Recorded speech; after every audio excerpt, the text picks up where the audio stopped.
It's Friday. I like Fridays. I have a sense of, okay, let's get on with the weekend. Okay. And I'm looking at all of the doomers and gloomers here that we're seeing the problems with the virus and the problems with the 5D and the problems financial and yaketa smacketa. And I'm saying, behold a pale horse, analyze the problems. Okay. And David Wilcock and David Icke and Amazing Polly and George Webb are analyzing the problems. Great. I'm glad they're doing that. But, okay, I'm the grandma. And analyzing the problems is not what is going to give us a future. You and I have no influence over the deep state. We have no influence over the white hats, and we have damn little influence over what's going on in Washington, D.C. But what do we have influence over? Our own sense of reality, our own sense of what's true, our own health, where we are, where our family is, what do we do now, how do we go from here? That's what grandma is for. All right, so that's what I'll talk about. Now, from the political perspective, when was this that I wrote this book? 2016, I wrote Turn Back Tyranny. And this book describes the steps we can take to make sense of the political arguments that are coming at us. Okay. And it's replaced top-down hierarchy with consent of the governed. I'll give you the link for that downstairs.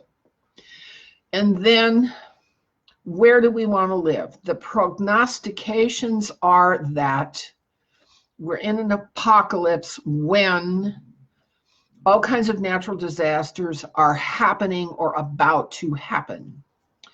And what Scripture says is, when you see Jerusalem surrounded by spears, head for the mountains. So those of us who want to be able to continue, all right, are thinking about the movement from where we are to a safer place toward the mountains. So I'm thinking about moving.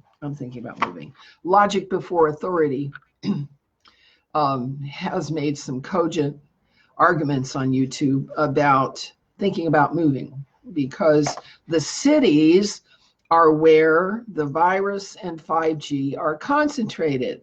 So being in the cities might not be the best place for our families right now, all right.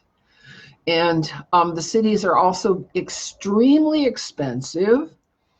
An apartment that is half the size of the one I'm in now in Salt Lake City costs $200 more a month in Salt Lake City. So the cities are very problematical in terms of overhead experiences.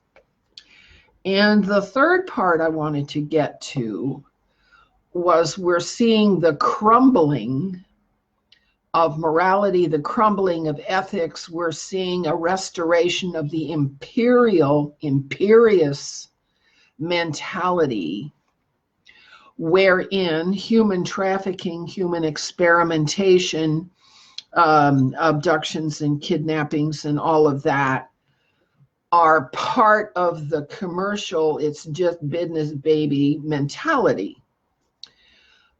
The New World Order mentality, imperial mentality, is cynical, it's corporatist, it's commercialist, and we're all victims of it.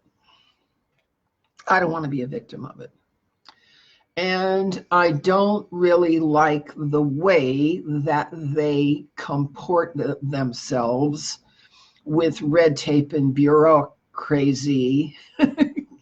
And red tape and all of these things you have to do just simply to justify your existence. Justifying our existence has become an issue. So there are, in this day and age, the Sikhs do a pretty good job of morality. So do the Baha'i.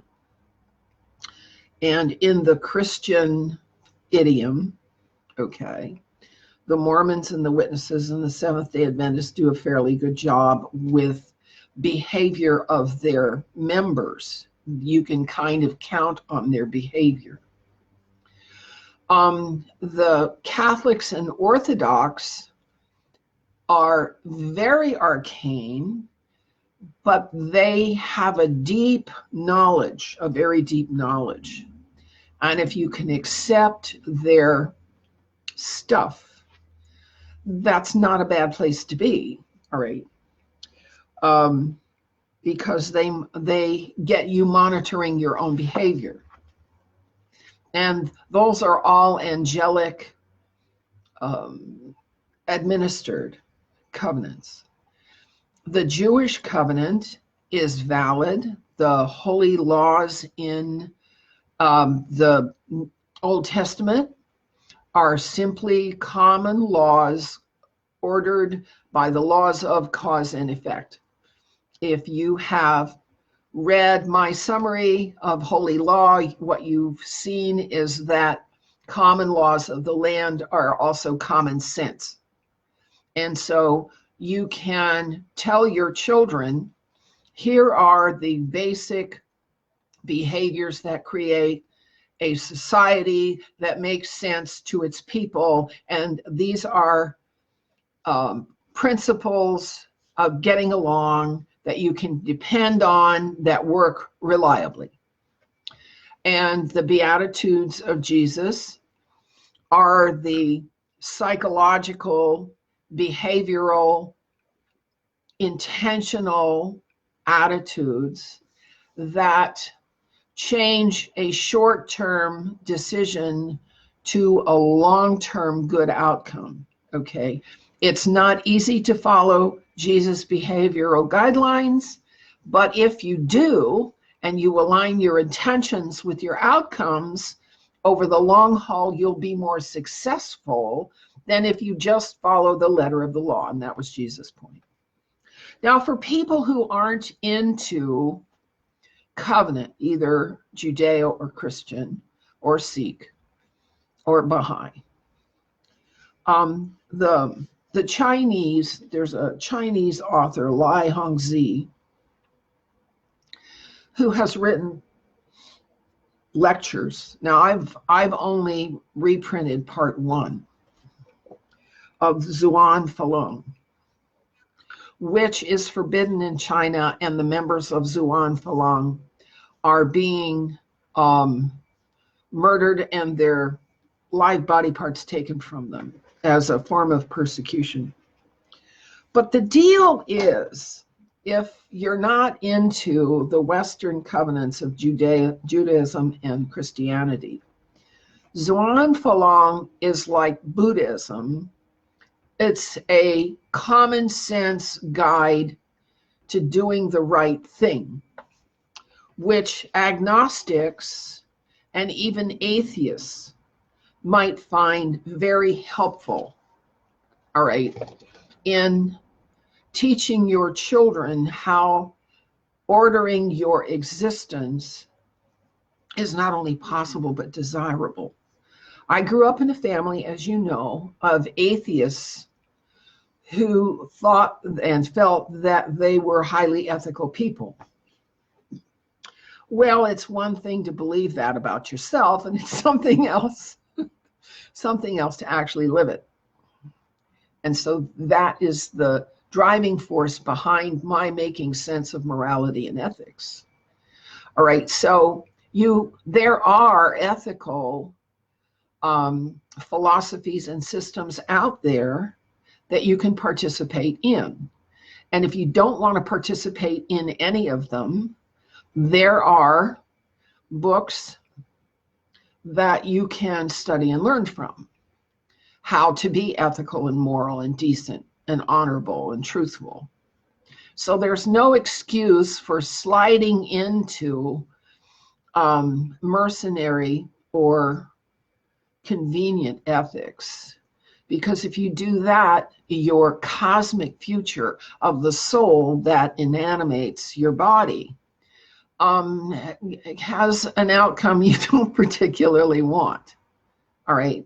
So now, in the midst of all this trouble and the machinations between the deep state and the white hats and the president and the Congress and yakata smackata, and then the media with its profoundly stupefying propaganda, let's turn our attention to the future and how we are going to comport ourselves so this doesn't happen again. We don't want this to happen again. We don't want bribery and protection rackets and double dealing and divide and conquer to remain the primary tools of political action, which they are now. And those methods are in all the isms, okay? Communism, globalism, Islamism, Zionism, fascism, all the isms use those four methods, and that's because they come out of the imperial mentality, out of Babylon and the Anunnaki, who are fifth density. They're fifth density. They are immortal people. They don't have to worry about time in the short run. And so their ethics were different from the ethics of third density physical people who are mortal. Okay. Mortality requires a different ethic from longevity and immortality. That's the point I've been trying to make. If you're immortal, your timeline stretches out so much that you can withstand more of the little petty pissant details. And if you live in a short timeline, as the materialists and the secularists and the scientistic dogmatists do, they live in a very short materialistic timeline, then your ethics have to be short term. See what I'm saying? So if you want your life to spread out into eternity, there's a different ethic, a different way of behaving from day to day. Rather than if you accept the belief, and it is a belief, that the human soul is merely mortal and it ends at 70 and that's it, you're done. And that was the belief system that I was brought up in, that you have your 70 and you're done. And I have come to realize there's a whole lot more going on than that, honey. A whole lot more going on than that. The House passes the $2 trillion bailout bill. Well, I'll tell you, that surprises me. I thought they were going to stonewall that too. So that's where I've turned my attention to get away from all this angst and all the problem analysis. I'm looking at how do we go from here. And as for tomorrow, history reset will not be at People's Internet Radio in Ireland because my producer is out of town. So I'll just be doing a form of history reset here at Facebook. And it will cover some of the strategies and tactics we can adopt now that we can use when we've slid down off the tipping point and into a world where, I don't know, maybe Nasara is going to be implemented, where the deep state has been hobbled to the point that we, the people, regain some of our political influence, because right now we have very, very, very little. Oops, there goes the phone. I'll see you guys later. Love you all.